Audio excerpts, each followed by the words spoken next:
Hello, everybody, and welcome to the June 1st, 2018 edition of the Ephrom Josine Show. I am your host, Ephrom Josine. Now, before this episode begins, I would just like to say I have taken Ambien before this episode. So if I say anything that's racist in the episode, it is not because I am personally racist, because as everyone knows, I'm a very stable and sane individual, but it's because of a medication that makes people racist. Because that's what Ambien is specifically designed to do. You didn't know that, did you?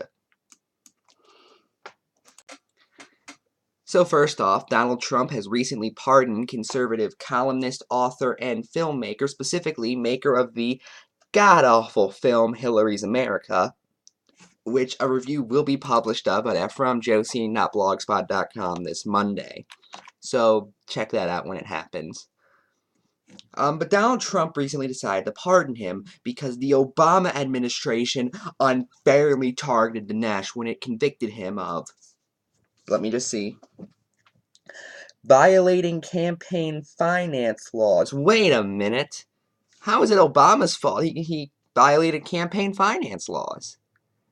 Did Barack Obama just stay in the middle of his donation and say, okay, folks, okay, I can't do a very good Obama. Okay, listen, you're actually going to donate a little bit more to this guy. Otherwise, I'm going to audit you than is legally allowed. Okay?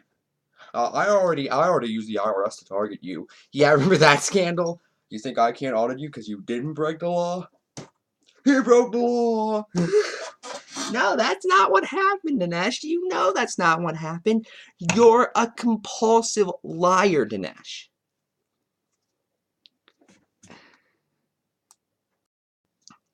This, in a similar vein to his pardon of Joe Arpaio, by the way, in my opinion, shows that Donald Trump is only interested about partisanship and doesn't actually care about what the person did. And for that matter, I'd like to remind everyone that Dinesh D'Souza took a plea bargain, meaning he admitted guilt in the first place. Why would you take a plea bargain for a crime you didn't commit? I mean, Dinesh D'Souza's not poor, so he has no reason to do so. That joke was specifically to annoy Dinesh D'Souza in case he's watching this. Don't worry.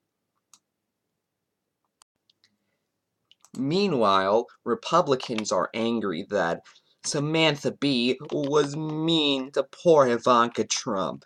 You know, the adult who works in the White House regularly and takes a salary position. And they're asking questions as, what if they said it about Obama's family? They did. And some of us got offended, others of us just didn't care. But, okay, let's be fair, Samantha Bee's comments were very vulgar. Samantha Bee did apologize on Twitter, though, showing that she does at least think she crossed the line, or at least executives told her she crossed the line. However, what I found funny is, remember how I mentioned earlier conservatives were saying, oh, what if they said about Ivanka Trump, about one of Obama's kids? Well, the same day this controversy broke, Donald Trump, the President of the United States, tweeted this. Now, the tweet in question is a quote. So I'm not gonna tell you who the quote is from, though. I'm gonna read it out, and then, well, let's just see if you can predict it out by the voice. Ahem. If the FBI has been so concerned, and if they weren't targeting Trump, they should have told Trump. If they were really concerned about the Russians infiltrating the campaign hoax, then why not try to stop it? Why not tell Trump? Because they were pushing this scam. Now that was a quote from a man named Rush Limbaugh, who you may recognize. He was one of the main big conservative commentators from around the late 80s to about the early 2010s. Now, you can tell the morals of a man of who he decides to associate with, and Donald Trump has appeared on Rush Limbaugh's show before, and so has Mike Pence, his vice president. Mike Pence, even in the 2000s, went on the floor of Congress to say he implements the same values of Rush. And for that matter, just after the vice presidential debate in 2016, called into Rush's show to reconfirm that. Now, I figured it's only fair that we know that Rush Limbaugh, he is against insulting people. Okay, let's make that clear. For instance, when a woman went to the floor of Congress to express her support for the Obamacare regulation that required birth control be put in to women's health care plans, Rush had this to say: "Women are having so much sex, they can't afford birth control." That right there, the genius understanding of the Republican Party on reality. But okay, here's the actual quote. "Can you imagine if you were her parents, how proud you would be? Your daughter testifying she's having so much sex she can't afford her own birth control pills and she wants President Obama to provide them, or the Pope." He also went on to call her a slut and a prostitute. That, of course, caused advertisers to flood from his show, over 50, and as of right now, I'm not making this up. Advertisers actually have a no rush clause when they sign on to radio stations that specifically say you cannot advertise on this show. Here is, of course, what the genius the president just quoted had to say about that. "Everything is fine on the business side. Everything is cool. Not a single thing to worry about." After over 50 sponsors left his show.